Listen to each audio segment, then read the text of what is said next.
one more update on the 7.3. We've got everything put back together. Everything runs, drives. It actually drives really well. We've got the new KC bounce assembly inside the turbo. This is the factory turbo that we've got in here.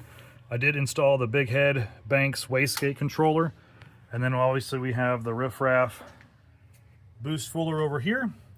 Right now with this factory setup with the KC balance assembly and the wastegate, we're hitting 32 PSI boost off of this setup.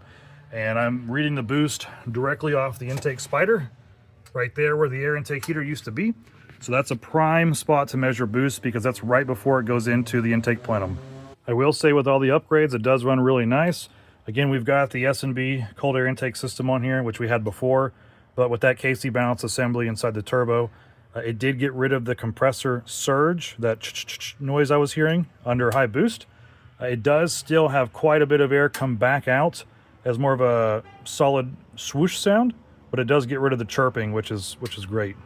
One thing I did notice about the KC assembly is it no longer has the loud turbo whistle at idle like the factory one did. Of course, I have a 4-inch downpipe, 4-inch straight pipe exhaust, no muffler or anything like that.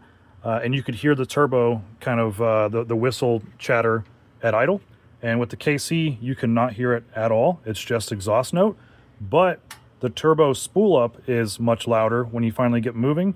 And the spool down lasts a considerably lot longer than the factory one did. So when you let off the gas, the turbo winds down a good probably 5 or 6 seconds longer than the factory one did. So it sounds great, especially with the 4-inch downpipe.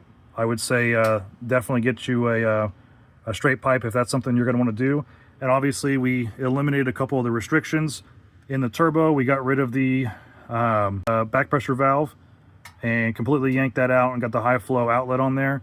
And we've removed a couple other things too, as far as the intake heater and that kind of stuff that we're not going to use here in Texas. So all that's been removed. A little bit better airflow, better exhaust flow, and all in all, sounds much better.